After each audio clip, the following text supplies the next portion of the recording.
ஒரு பக்கமா வாங்க பெரியவரே ஐயா அங்க பாருங்கய்யா.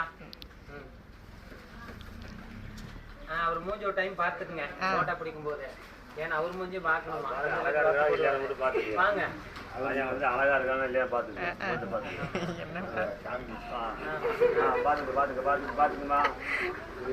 பாருங்க. வாங்க கண்ணே வாங்க. என்ன தட்டு அண்ணா இங்க ஆமா டெய்லி. ஆனா நீங்க டெய்லி சாப்பிடுறாங்க ஒரு எங்களுக்கு 2 பேர் போடணும்னு நினைக்கிறேன்.